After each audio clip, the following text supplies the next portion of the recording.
Bonsoir à tous, bienvenue sur le plateau Equinox Soir, votre décryptage quotidien de l'actualité de lundi à vendredi entre 19h et 21h, 18h, 20h, temps universel. Mardi 3 novembre 2020, les Américains en âge de voter se rendront aux urnes pour élire les 538 grands électeurs constituant le collège électoral.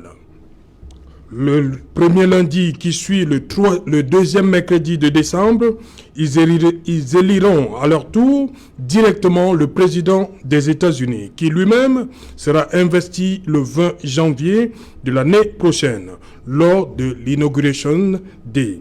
C'est donc pour observer ce processus huilé, réglé au jour après jour, qui se renouvelle tous les 4 ans, qu'une délégation d'Elections Cameroun sera dans les tout prochains jours aux États-Unis.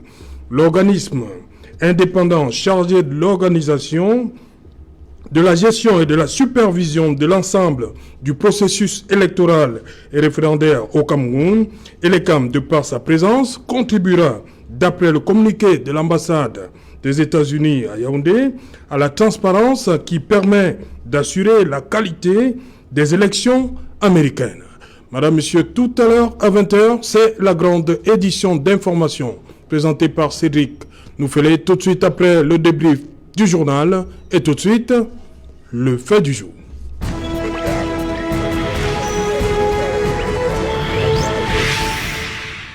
ELECAM à la présidentielle américaine, quel impact sur le système électoral camerounais? Pour tenter de comprendre cette présence d'ELECAM aux États-Unis, nous avons invité en plateau ce soir. Il y a beaucoup de nouveaux visages, madame, monsieur, ils sont là. Je vais commencer par la dame, bien évidemment, professeur Jacqueline Koyok. Bonsoir, prof, bienvenue. Bonsoir, Serge Alain Otto, et merci de me convier à cet important débat. Voilà, merci. Vous êtes, là-bas, vous dites que vous défendez le lion. Bien sûr. Le camp du lion. Bien sûr. Bien sûr. Et je défends le bilan et le lion lui-même. Ok. À côté de vous, il y a également son premier passage sur le plateau. Oscar Emmanuel Ndonke. Bonsoir Oscar. Ismaël. Oscar Ismaël Ndonke. Voilà, bienvenue. Merci Serge et bonsoir à tous les co-panélistes. Bonsoir aux millions de téléspectateurs de la chaîne du peuple. Voilà, vous êtes du Social Democratic Front. C'est cela. C'est bien cela? Oui, c'est cela. Ok. En face de vous, Lilian Cohen. Bonsoir Lilian. Bonsoir Serge, juste une petite précision, c'est Dilian. Dilian Cohen. Ok, Dilian Cohen. Oui, voilà. Un nom originaire du Nord-Ouest. Voilà. Comment? J'ai dit c'est un nom originaire du Nord-Ouest. Ah, le nom, donc, pas vous-même. Je suis du Nord-Ouest. Vous savez, il y a parfois certains embrouilles, donc je suis du Nord-Ouest. Oui, mais c'est bon, c'est le Cameroun, non? Oui, tout à fait, j'aime le dire. Voilà. J'aime donner cette précision. Oui. C'est le Cameroun. Dilian Cohen du mouvement pour la renaissance du Cameroun. Voilà, à côté de vous, Bernard Chaye. Bonsoir. Bonsoir. On voit le rouge, on voit le noir. C'est toujours direction l'UPC. C'est toujours le rouge. Oui. Tout Camerounais qui se représente comme militant de l'UPC devrait avoir le rouge comme symbole, comme emblème. Oui. Parce que l'UPC et le rouge ne font qu'un. Oui. Le sang de nos martyrs n'était pas d'une autre couleur que le rouge. Et je profite, et vous me permettrez d'adresser mes sincères condoléances à toute la famille UPC qui a perdu un éminent camarade, le grand, très très grand camarade Ngouli Massaga, qui est aujourd'hui de regretter mémoire. Et surtout, je demande à la camarade présidente Abiba Issa d'être très forte, parce qu'elle et le camarade Ngouli Massaga étaient très proches. Et je pense qu'une très très forte délégation de l'UPC sera dans le département dans la province du Sud et dans le département de l'Océan pour, n'est-ce pas, lui réserver un très grand hommage. Merci à Equinox Télévision pour tout. Voilà, professeur Koyok, je commence par vous. Aujourd'hui, on a appris d'un communiqué de l'ambassade des États-Unis, une délégation d'ELECAM, ils ont pris leur visa et dans les prochaines heures, ils vont se retrouver de l'autre côté, là, des Amériques, alors que plus de 35 millions d'Américains ont déjà voté par anticipation, et alors qu'on annonce plus de 60 000 cas, de nouveaux cas de Covid-19 par jour, en une seule journée aux États-Unis. Qu'est-ce qu'on va faire là-bas aux États-Unis? Et les CAM? Est-ce que les camps peuvent bien nous ramener là-bas? Serge Alain Autou, vous savez que le président de la République a toujours dit qu'il est le mendiant de la paix. Oui. Et puis, tous les problèmes soulevés par les Camerounais aujourd'hui, particulièrement les militants de certains partis, indexent le code électoral. Oui. Bon, je me dis, bon, ils se disent, comme tout le monde cite les États-Unis, cite la France, cite rarement la Grande-Bretagne. Et la délégation de l'ECAM veut s'enquérir.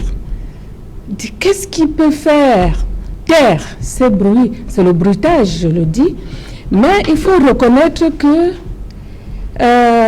comparaison n'est pas raison. Le système électoral américain Oui. n'est pas le système électoral camerounais. Mais nous voyons tous les jours les Camerounais convoquer les droits de l'homme aux États-Unis, convoquer tout ceci. Bon, ils oublient que chaque pays a son contexte. Et je me dis donc que l'ECAM, qui n'est pas seulement constitué des militants de RDPC, a donc constitué une délégation. Est-ce qu'on doit avoir des militants dans l'ECAM? Non, j'ai dit que c'est une institution mixte qui est à son sein, tous les partis. Non, je crois que lorsqu'on a l'ECAM, on doit s'être débarrassé de... On est neutre. Bon. De toute chapelle politique. Voilà. Bien sûr. Mais nous entendons toujours les gens décrier, pour dire que tous les membres de l'ECAM étaient les anciens militants de RDPC. Donc je le dis. Ils ne sont plus? Non, c'est eux qui le disent. Parce qu'après avoir prêté serment, ils ne sont plus militants du RDPC. Donc il faut donc aller sur place pour que les gens découvrent que les cloches qui sonnent de l'autre côté ne sont pas nécessairement, sont souvent belles, mais n'ont pas toujours une meilleure mélodie. Dans la mesure où je suis convaincue que devant la complexité du système électoral, les Camerounais comprendront que nous avons l'un des meilleurs systèmes électoraux et que... Dans l'opposition a tort de réclamer qu'on revoie ça? Et ils ne peuvent pas tout le temps chercher comme à Libye ce code électoral qui, à mon avis, est l'un des meilleurs en Afrique. Donc,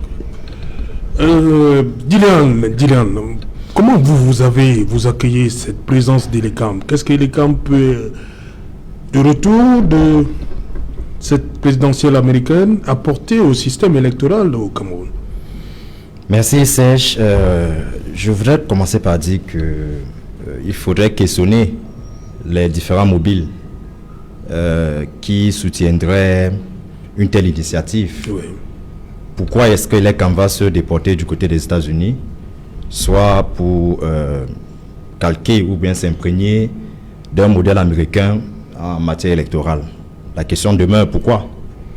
Alors, quand je me pose cette question, du coup, j'ai l'envie de me poser effectivement la question selon laquelle, quel est l'état de lieu de l'ECAM aujourd'hui? C'est-à-dire que d'où vient le besoin? Nous savons tous que c'est l'argent du contribuable qui sera mis en partie. C'est une forte délégation comme à l'accoutumée. Oui. Alors, quel est donc l'état de lieu de l'ECAM? Qu'est-ce qui pousse l'ECAM à se lancer dans une telle initiative?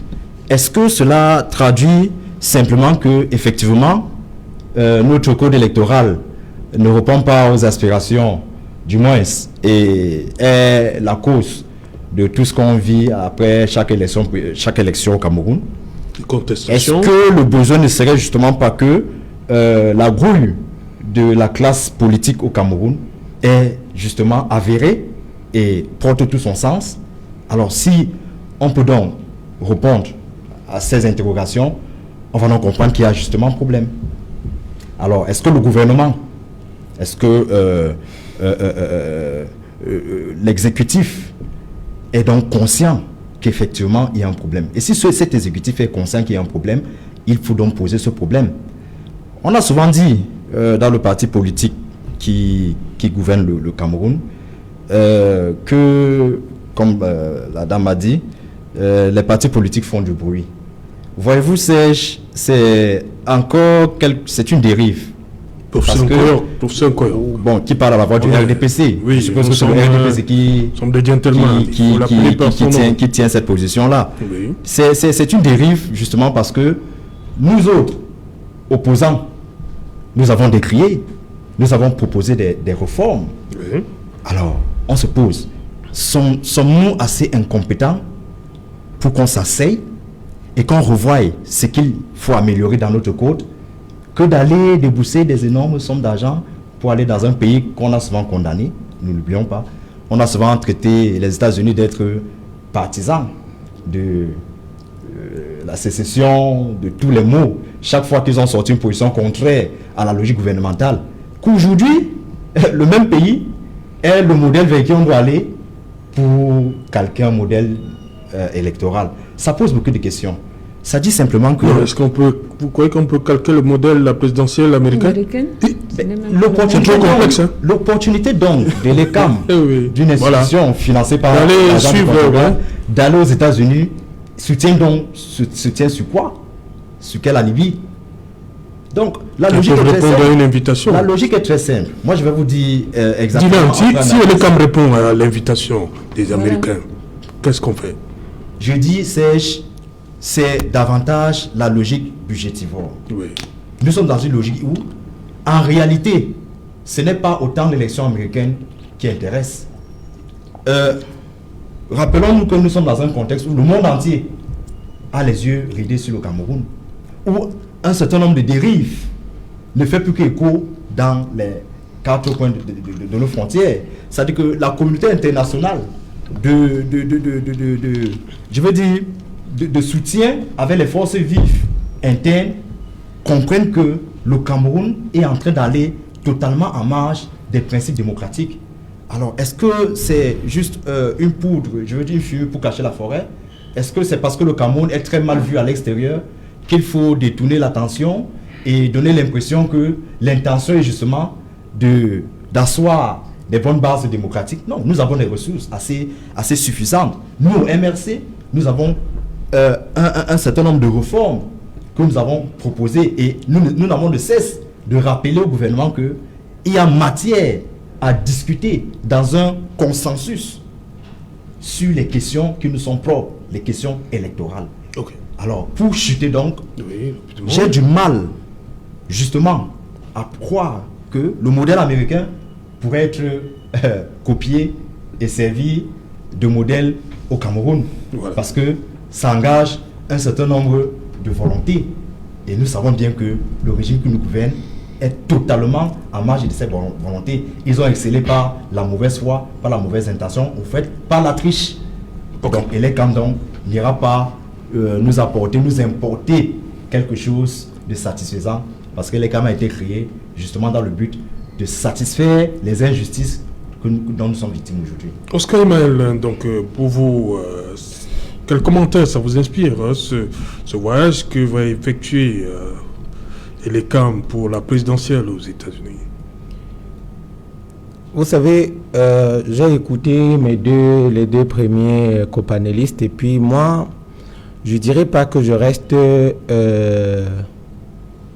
optimiste, mais je garde quand même espoir de ce que le voyage de l'équipe de l'ECAM aux États-Unis pourra nous apporter, si jamais le gouvernement qui a toujours joué à la sourde oreille finit par comprendre l'institution qu'elle-même a créée.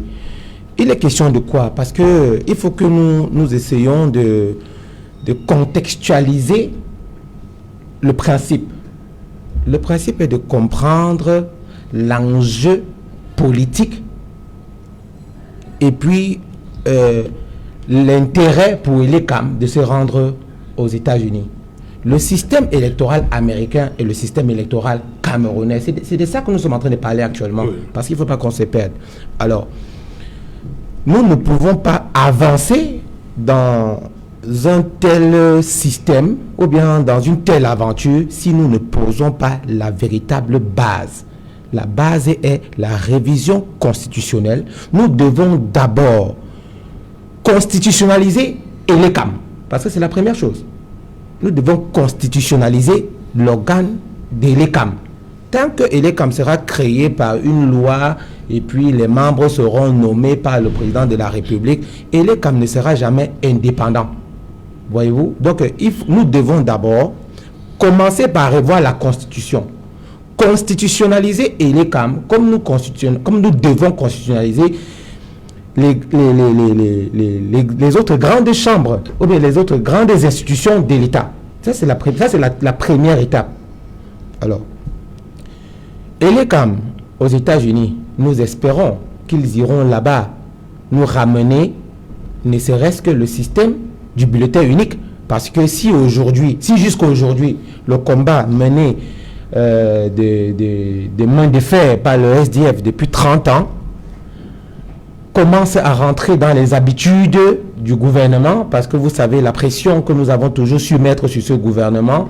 La dernière est celle des 33%, la taxe des 33% que nous avons dû bagarrer des mains de maître pour que finalement ce gouvernement qui est très souvent sous commence à suivre des sons, des éclats de voix.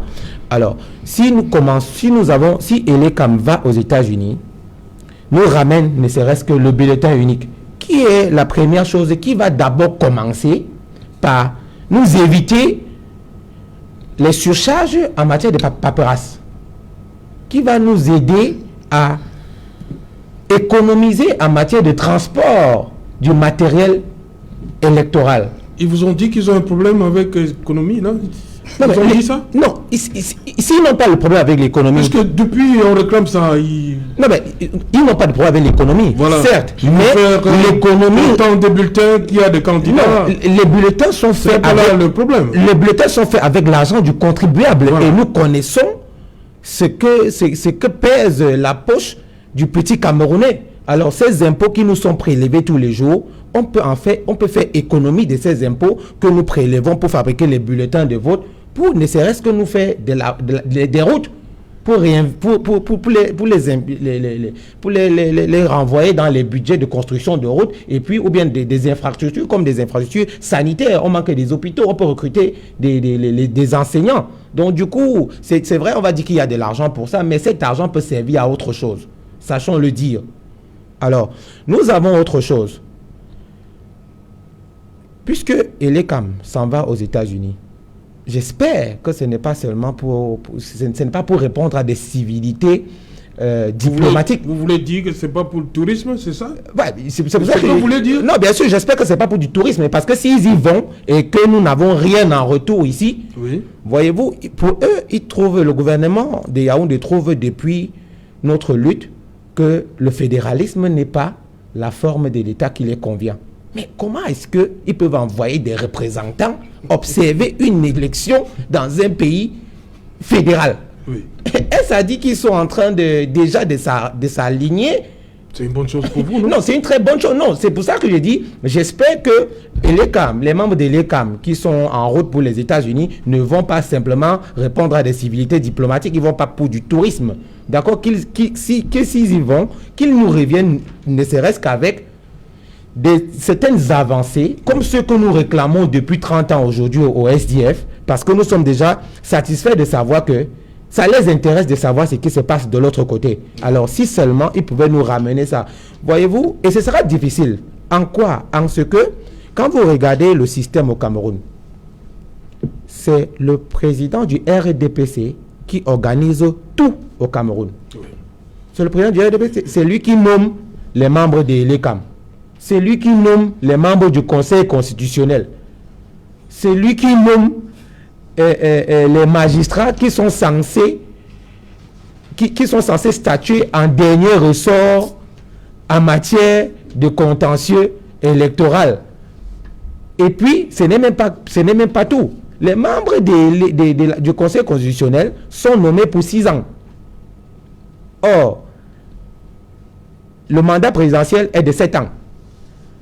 Et la loi dit les 6 ans sont éventuellement renouvelables. C'est-à-dire que quand vous y êtes, vous venez pour servir celui qui vous a nommé. Celui qui voudra, celui qui sera dans le conseil et qui voudra dire la loi ou bien qui voudra servir le peuple véritablement, il sera sanctionné. Du coup, personne ne veut plus partir de la mangeoire. Puis même encore, l'article 7 alinéa 1er de la Constitution dit « Le président de la République ne doit pas appartenir à un parti politique. » Au Cameroun, ce n'est pas le cas. Le président de la République est le président du RDPC. Du coup, tous les pouvoirs qui sont dévolus au président de la République sont également ceux du président du RDPC. Donc, c'est le RDPC. Aujourd'hui, certains disent que ce n'est pas un parti État. Mais dites-nous donc, comment est-ce que le président de la République peut être président d'un parti politique? Ce n'est pas normal. Et dans cette avancée-là, nous ne sommes pas loin de sortir de l'auberge. Mais qu'ils sachent à Yaoundé qu'en face d'eux, ils ont des Camerounais rompus à la tâche qui sont prêts, comme nous l'avons fait depuis le 26 mai 90, nous serons toujours derrière eux pour essayer de défendre les droits des Camerounais, des plus petits Camerounais. Et puis, les Camerounais qui ont encore quelque chose à donner pour la construction de ce pays, nous leur demandons de se tenir tranquilles. Le vent du changement a déjà soufflé. Voilà. Bernard Tchaï et les CAM qui seront aux États-Unis, comme je l'ai dit dans mon propos introductif, le processus est bien huilé, réglé. Ça veut dire quoi? On sait que l'élection a lieu en novembre, mardi. On sait que le président, les grands électeurs, ils vont... On dit souvent que c'est une espèce de formalité, mais c'est ça, mais ça a lieu en décembre. Et le président prête serment, le tandem, prête serment en janvier. Est-ce que vous... S'agissant du calendrier, c'est faisable au Cameroun? Vous voyez très bien que le calendrier américain est déjà tellement arrêté que tous les citoyens américains vivant aux États-Unis ou ailleurs savent à quel moment est-ce que tout ceci devra se passer. Maintenant, le problème n'est pas là. L'opposition camerounaise s'est toujours battue. Mon frère disait tout à l'heure 30 ans. Mais nous, à l'Union des populations du Cameroun, cela fait plus de 50 ans que nous nous battons. Alors, je suis fier d'une chose, et je vais le dire à haute voix. Ce que les CAM s'en va faire aux États-Unis, nous appelons dans ce nom, c'est de la médiocrité à l'excellence. Nous espérons, et je le dis, nous espérons que cette médiocrité que nous avons vécue avec ONEL 1, avec d'abord l'AT, ONEL 1, ONEL 2, ONEL CAM et tout ça, c'est une espèce de médiocrité qui pourra, au jour d'aujourd'hui, aller aux États-Unis, peut-être nous copier quelque chose. Mais je vais vous surprendre en vous disant, nous sommes dans un très très beau pays. Et dans ce pays, chaque fois qu'il y a quelque chose qu'on aimerait, ou que le pouvoir en face aimerait miroiter aux Camerounais, on prend rapidement la chaux et on peint le mur. Quand nous avons eu la canne, rapidement on a engagé les chantiers de la route, des routes où nous en sommes aujourd'hui. On veut faire croire aux Camerounais que les camps pourraient aller apprendre aux États-Unis. Que non. Quelqu'un dirait au quartier, c'est des histoires. Tout ce qu'ils vont faire aux États-Unis, c'est 3 choses. Les balades, du tourisme et surtout beaucoup de shopping. Parce que c'est nos avions qui les amènent et c'est nos avions qui vont les ramener aux frais du contribuable camerounais. Alors d'où vient-il qu'un système américain qui soit anglo-saxon, dans un pays où nous avons une partie du Cameroun qui soit anglophone, on n'arrive pas à implémenter un système électoral chez nous qui pourrait prendre en compte nos frais de la partie anglophone au point où on arrive à une guerre dans le nozo. D'où vient-il que dans un pays où l'opposition camerounaise et la société civile se battent depuis des années pour que le système électoral soit ne serait-ce que revu dans un petit consensus pour éviter qu'après les élections, et je vous signale, nous sommes l'un des rares pays au monde qu'après les élections, nous avons le plus grand nombre de contentieux que le nombre de listes électorales qui ont concouru à une élection. C'est du jamais vu. Le contentieux électoral au Cameroun permet aux juges et aux magistrats d'avoir plus de travail que ce qu'ils ont à faire au quotidien. Dans un pays qui envoie des membres de leur parti politique, et je soutiens cela, aller, soit dit en passant, voir ce qui se passe aux États-Unis. Non, pour moi, c'est de la poudre aux yeux. N'espérons rien de cette balade entre copains et copines là-bas. Prions seulement que l'avion qui les amène puisse les ramener dans de très très bonnes conditions. Mais pire encore, la crise sanitaire que vous avez évoquée tout à l'heure aux États-Unis est en train de prendre des proportions. Qui ne nous dit pas... en une seule journée. Voilà, 60 000 cas en une journée. Qu'est-ce qui ne nous dit pas que nos camarades qui s'en vont aux États-Unis demain pour cette histoire de l'ECAM, enfin, pour cette campagne électorale, ne nous ramenons pas 200 000 cas. Nous n'avons pas de mesures barrières respectables au Cameroun. Nous avons le système de santé camerounais a échoué, disons la vérité. Hein? Alors, ils vont aux États-Unis pour amener quoi? Non, honnêtement, c'est rien du tout. C'est rien du tout. Ils ne devaient pas accepter cette invitation, selon vous? Même si c'est une invitation, ils devaient dire aux États-Unis, vu le fait que votre système électoral et le nôtre sont aux antipodes, de grâce, vraiment, quelqu'un avait écrit les mains sales. Je ne peux pas aller dans votre pays quand j'ai les mains sales. De grâce, laissez-nous encore causer avec notre opposition pour trouver les consensus pour, bien évidemment, améliorer le système électoral camerounais. Mais dire qu'il faut aller copier chez les Blancs, alors que quelqu'un disait sur votre plateau de télévision, à l'émission de dimanche, là, droit de réponse, que nous qui appelons l'Occident allons le regretter. Je ne vais pas le citer, le professeur Messanga Nyamdi. Il disait que nous qui appelons l'Occident, nous allons regretter quand ils seront là. Mais nous voici qui allons aux États-Unis chercher, n'est-ce pas, à copier ce que les Américains font chez eux. Alors que notre système électoral, c'est aux antipodes de la réalité. Ils ont un système électoral à 2 tours. Ils ont un système électoral qui passe par les grands électeurs. Oui. Chez nous, non, ici, pas 2 tours. Non, les grands électeurs, c'est un système de 2 tours. Puisque les grands électeurs votent avant, et puis le reste se fait après. Non, on dira plutôt. On dit non, c'est pas être un système à 2 tours. Le grand vote après. On a un système plutôt des primaires. On a besoin des primaires. Alors d'où vient-il? Donc on cherche à aller aux États-Unis. Donc pour copier quoi? Non, c'est simple. Hein. Il y a le 3 novembre, ce sera le système des grands universel. Non, on élit les grands électeurs qui vont à leur tour élire le chef de l'État. Ok. Bon, nous venons de passer par nous affrontons les régionales bientôt. Or, dans les régionales, on vient de vider les contentieux. Vous allez copier quoi là? Attends, vous allez copier quoi là? C'est une balade, alors je préfère que notre agent qu'ils vont avec, qu'ils sachent qu'au retour, il y a des poches de sang qui manquent à l'hôpital à Quintini, qu'il y a des routes qui sont encore... On n'a pas de salle de classe. Il y a des routes... On n'a pas d'école, en disant des salles de classe. De grâce, mes chers frères membres de l'ECAM aux États-Unis, amusez-vous bien, le vrai travail c'est le Cameroun. Professeur Nkoyok, sur le système américain lui-même et le nôtre, vous pensez que c'était opportun, c'est opportun vraiment ce déplacement?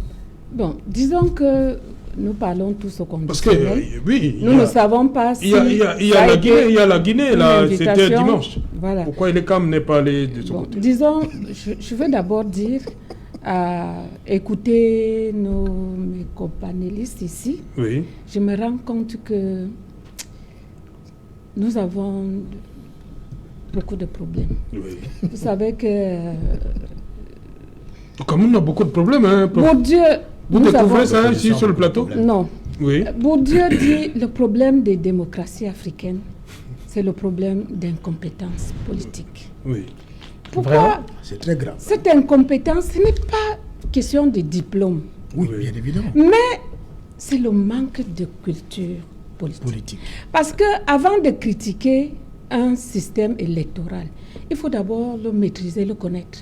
Donc je me rends compte que les leaders des partis politiques ne connaissent même pas notre système électoral.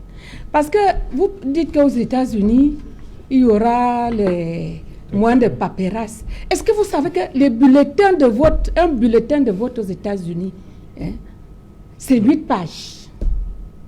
Est-ce que vous savez qu'un bulletin de vote, c'est 8 pages? Bon, deuxièmement, vous parlez de paperasse entre... Il y a même le vote électronique. Et même le vote, il est électronique. Et deuxièmement... Le vote électronique, ça suppose qu'on a voté sur sa tablette ou sur son téléphone. Ça veut dire qu'on n'a pas eu besoin de se déplacer. Écoutez, je vais vous le dire. Vous avez dit tantôt que le président camerounais nomme les membres de l'ECAM.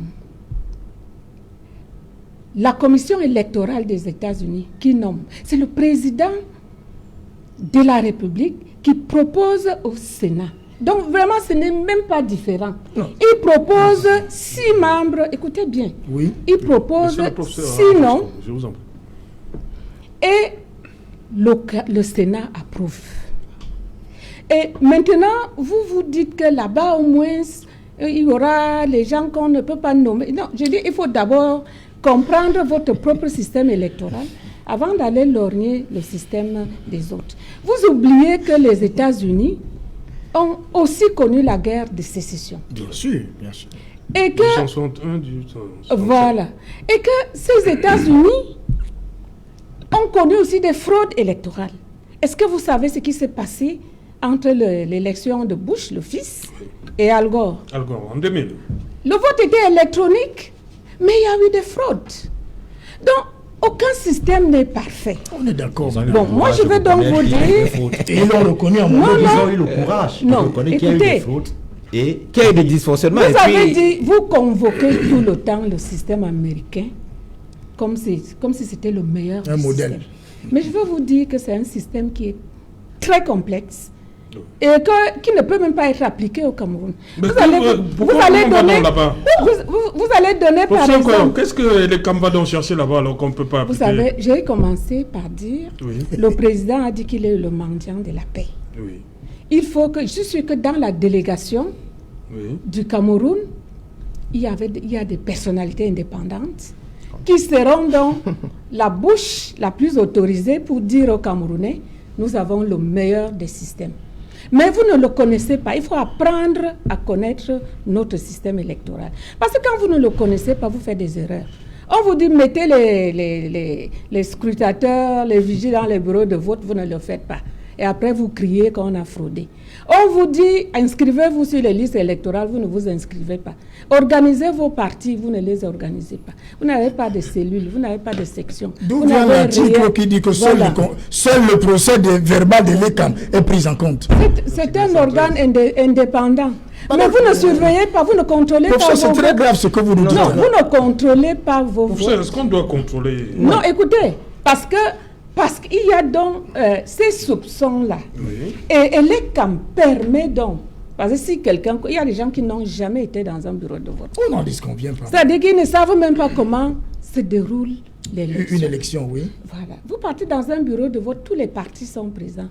D'où vient-il? On a bourré les urnes qui sont déjà transparentes. Moi, je dis qu'il y a un problème d'incompétence. Il faut d'abord que, avant que quelqu'un ne soit leader d'un parti politique, qu'il se forme, qu'il acquiert une culture politique lui permettant de comprendre bien comment se déroule une élection. Parce qu'il a parlé du contentieux volumineux. Mais tous ces contentieux-là, les rejets, c'est 98,99% de rejets. Parce que même pour le contentieux, ils ne savent pas qui doit écrire, qui doit contester.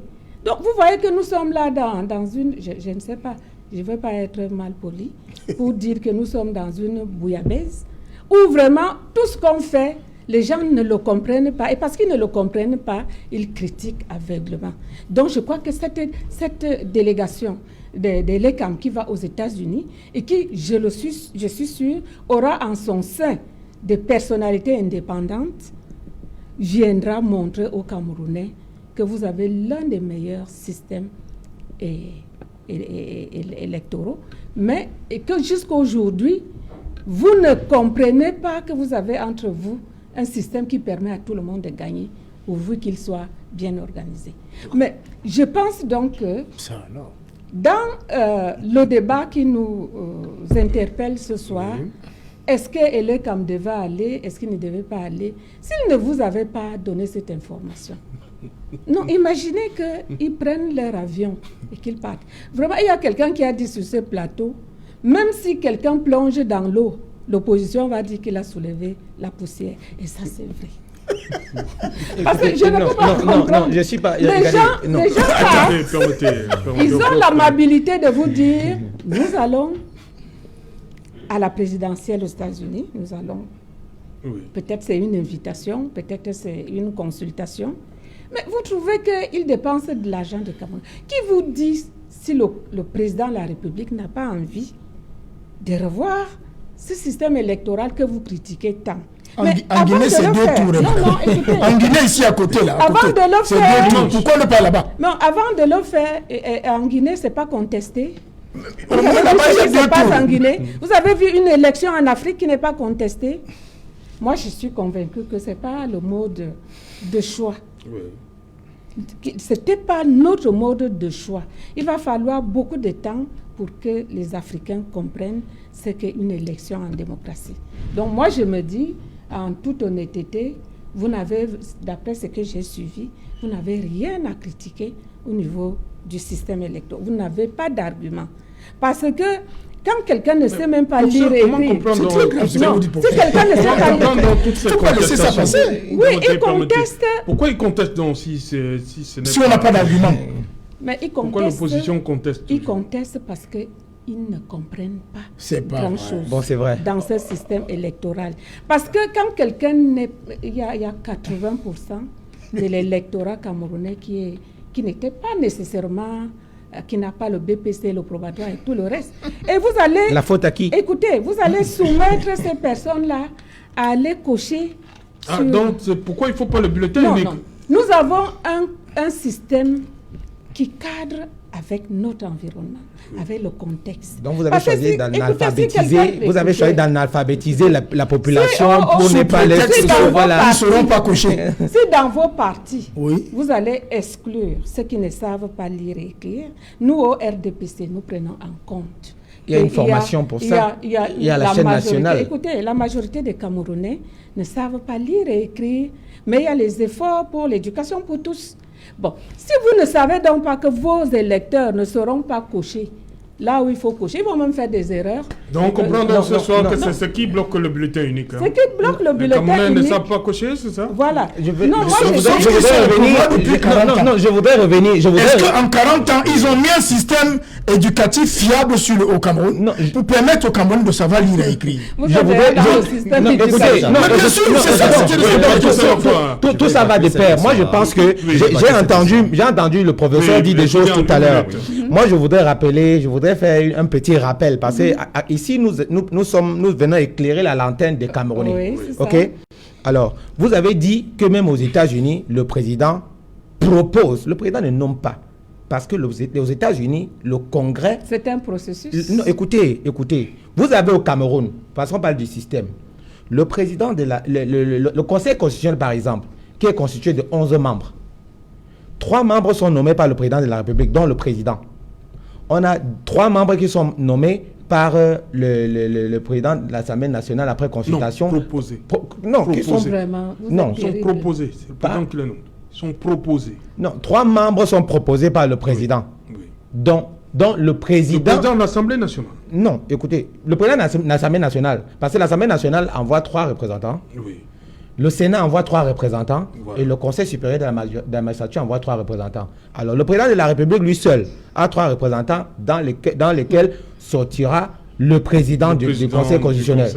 On a l'Assemblée nationale qui présente 3 autres membres. L'Assemblée nationale qui est constituée de façon obèse par le parti État. Nous avons Toutes ces personnes sont nommées par le président de la République. Mais c'est parce qu'ils sont d'abord élus. Non, j'ai dit ceci. Non, regardez comment ça commence. Oui. Le président de la République, lui, il n'est pas président de la République, il est président du RDPC. Ce qui est sûr, il nomme ses camarades de parti. Oui.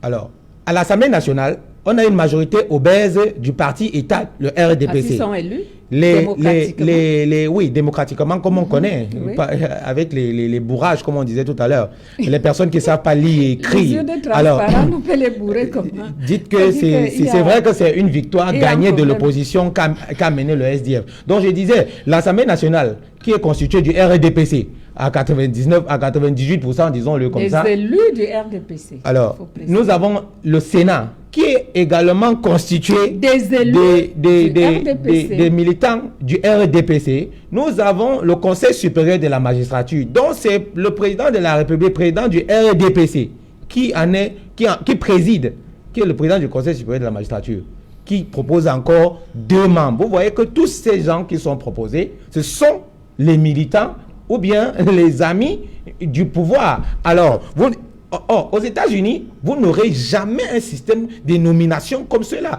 Parce que, voyez-vous, pour que ce système soit, pour que cette entité d'abord, ces magistrats, aux États-Unis, les magistrats de la Cour suprême sont nommés, sont de façon inamovible. Ils sont nommés à vie. Ils sont nommés à vie. Chez nous, les membres du Conseil constitutionnel, ils sont nommés pour 6 ans, alors que le mandat présidentiel dure 7 ans. les membres, les membres du Congrès, le mandat présidentiel. Il faut que tu le dises. Donc on les tient. Non, attendez, on y arrive. Les membres du Congrès, c'est-à-dire que le Sénat et la Chambre des représentants sont nommés pour 6 ans. Ils sont élus, pour 6 ans. 6 ans. Or, le mandat présidentiel ne dure que 4 ans. Donc, du coup, ce n'est pas le président ou bien le système électoral qui tient les électeurs, mais c'est les électeurs qui tiennent le système. Alors, pourquoi est-ce que chez nous, au Cameroun, on a voulu nous laisser entendre sur ce plateau, le professeur, que même aux États-Unis aussi, le président ne nomme personne.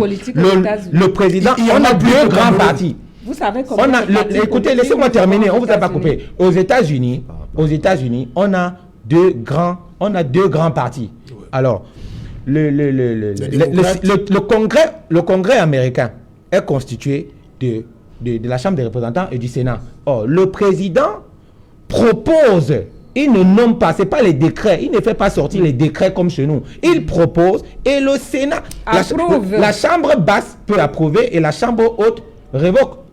Parce que si 2 tiers de la chambre haute révoquent une approbation, alors ça ne passe pas. Donc, disons que les membres de l'ELECAM qui sont partis, j'ai dit, et je le répète, j'espère qu'ils n'ont pas répondu simplement à une civilité diplomatique, ils ne sont pas partis se balader, qu'ils nous ramènent au moins ici des choses qui pourront convaincre davantage ce régime sous-muet pour que, effectivement, le fédéralisme que nous demandons et qui est déjà la clé, je ne veux pas dire la solution pour tous les maux.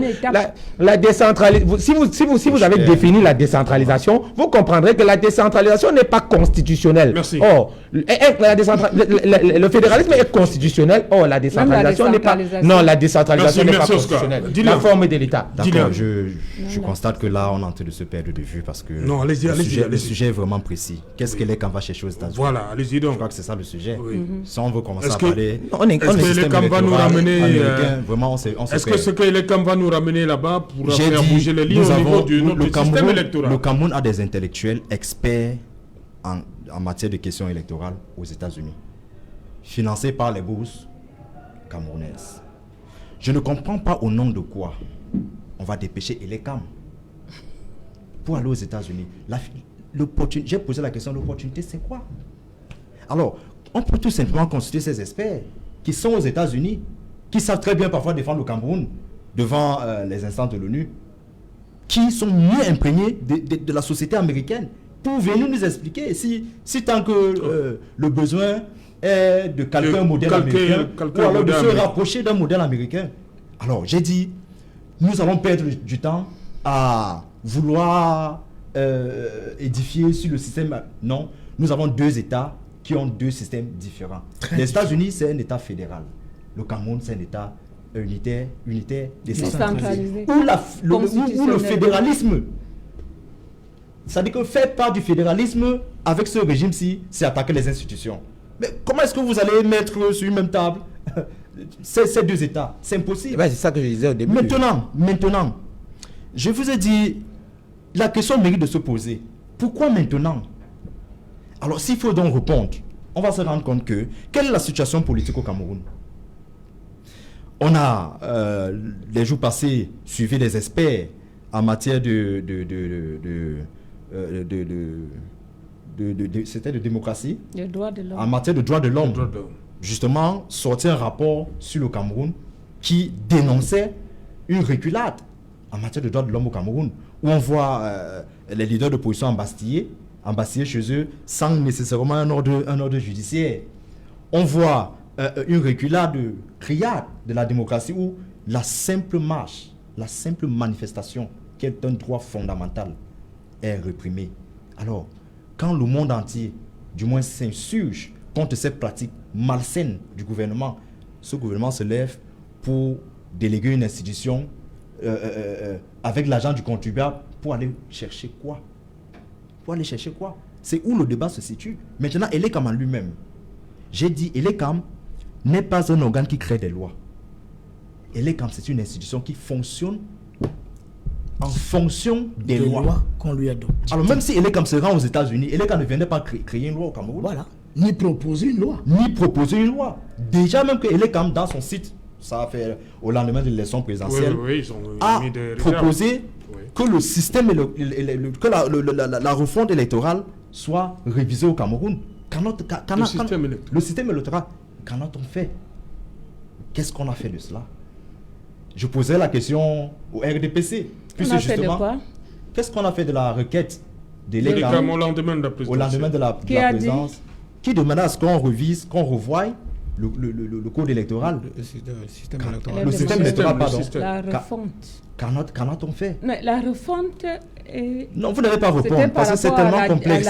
C'est tellement complexe. Nous, au MRC, nous avons justement proposé, nous avons fait des propositions.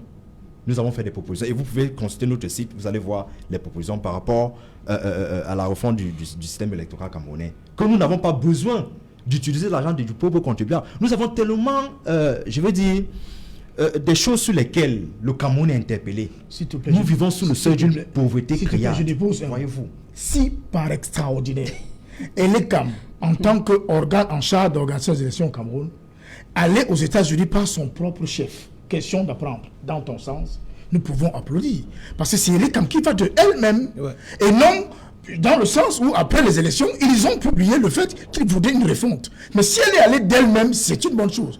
Mais si c'est le contribuable, ou tout au moins l'État qui lui a dit va voir pour nous voiler les yeux, nous savons comment nos institutions fonctionnent. C'est-à-dire que c'est sous haute instruction. Nous savons comment ces institutions fonctionnent et nous savons effectivement donc la logique est davantage de perdre ou alors de dissimuler ou encore de créer des situations subterfuges pour brouiller les vrais problèmes. Pour distraire les Camerounais. Et les vrais problèmes sont posés. C'est que la politique est muselée au Cameroun. Ça se voit, ça se sait. Le monde entier en parle. Alors, quelle est l'opportunité d'une institution comme ELECAM qui ne crée pas des lois? Quelle est l'opportunité d'aller aux États-Unis? Et quand nous avons nos enfants qui s'asseyent à même le sol. Vraiment. Par manque de table-banc. Nous avons des écoles où il n'y a même plus de toiture. Vous voulez qu'on cite quoi? Je crois que cela devrait interpeller au maximum ces Camerounais dont le RDPC disait tout à l'heure qui ne sont pas instruits. Non. Nous sommes je veux dire... d'instruction. Bon, vous avez dit... Les gens qui ne savent pas lire, d'autres ne savent pas écrire. Mais il n'en demeure pas moins des Camerounais. Ils sont des Camerounais... de l'incompétence politique. D'accord, je vous le concède. De l'incompétence politique, mais qui souffre sous le joug de vos militants, au nom de ministres, DG et tout consort. Le Cameroun mérite aujourd'hui, justement, que les fils et les filles de ce pays s'asseyent autour d'une table et revoient ce qui peut les arranger. Notre système électoral, aujourd'hui, plus que hier, a longtemps subi les cris hauts de la classe politique. À tous les niveaux. Pour que nous puissions, au moins pour une fois, asseoir les vraies bases d'une vraie démocratie. Mais qu'est-ce qui bloque? C'est le même parti au pouvoir. Et c'est le même parti au pouvoir qui, par des moyens subterfuges, veut engager l'argent du contribuable pour envoyer les gens se balader aux États-Unis. Mais c'est aberrant, Serge. C'est aberrant. Nous devons dénoncer cela. Je vous ai dit tout à l'heure, le système américain, qui est un État fédéral, est très loin comparé au système camerounais. Aux États-Unis, le suffrage. Je crois que la question qu'on doit se poser, pourquoi seulement maintenant? C'est pour ça que je pose la question de qu'est-ce qui se prépare? Je vous ai dit, la réalité, c'est de masquer l'actualité ambiante. C'est que la démocratie est embastillée au Cameroun. Il y a une reculade criarde. Alors, dans cette intention malsaine de nos institutions, de notre État, de distraire l'opinion nationale et internationale et faire croire que le Cameroun est tellement soucieux de sa démocratie que non. Où sont passés certains leaders d'opposition? Mon président, le professeur Maurice Kamto, président légitime du Cameroun, est aujourd'hui embastillé, où sa vie est à risque. Il voulait être Vous croyez que ça, on lui en donne à la scène internationale, ça fait une bonne image? Que ELECAM viendrait du coup changer l'ordre des choses? Non. C'est de la simple manipulation et c'est la démagogie. Nous disons, nous, MRC, nous disons que il faut que ces pratiques-là cessent. On doit cesser d'engager l'argent du contribuable camerounais sur des questions qui en réalité sont des questions contre-productives. Notre système électoral doit émaner de nos ressources propres. Okay. Nous avons de l'intelligence, nous avons de la ressource. Ok, merci. On se retrouve après le journal parce qu'il est bientôt 20h. Il est là, Cédric Noufélé. Bonsoir Cédric, au menu ce soir. Bonsoir Sajalan, bonsoir aux invités. Ce soir, nous parlerons de la mémoire des Camerounais victimes de la catastrophe ferroviaire survenue à Ezeka. 4 ans plus tard, aucune stèle n'a encore été construite à Ezeka. La modernisation de l'hôpital d'Ezeka n'est pas toujours à l'ordre du jour. Les populations riveraines se plaignent des promesses non tenues du gouvernement. Et où en est-on avec les indemnisations? Des parlementaires estiment qu'il y a encore de nombreuses victimes qui n'ont pas été indemnisées. Comment réagit Camrail? Nous en parlerons dans un dossier consacré à cette actualité dans le journal de 20h. Nous parlerons également des infrastructures scolaires délabrées à la fois à Bakassi, mais également dans la ville de Douala, là où des enfants sous-muets ont du mal à avoir un cadre idéal d'apprentissage. Pourtant, les autorités municipales et autorités administratives ont été plusieurs fois interpellées. Dans la page internationale, nous irons en Guinée-Conakry où des heurts ont éclaté entre des manifestants anti-Alpha Condé et des forces de police. Selon plusieurs organisations, il y a déjà une dizaine de morts, des chiffres contestés par le gouvernement de la République de Guinée. Pendant ce temps, au Nigeria, les mobilisations de la jeunesse qui dénoncent de graves violations des droits de l'homme et des abus de la part des forces spéciales de la police nigériane. Nous en parlerons dans quelques instants. C'est Jalin. Voilà, madame, monsieur, c'est donc la fin de cette première partie Equinox Soir. On se retrouve dans une trentaine de minutes pour la suite. Ce sera Equinox Soir, le temps du débrief. Et juste derrière, ce sera, dans un instant donc, le 20h de Cédric Noufélé avec toute l'équipe de la rédaction Equinox Télévision. Imi Money devient le point de rencontre de toutes vos transactions financières.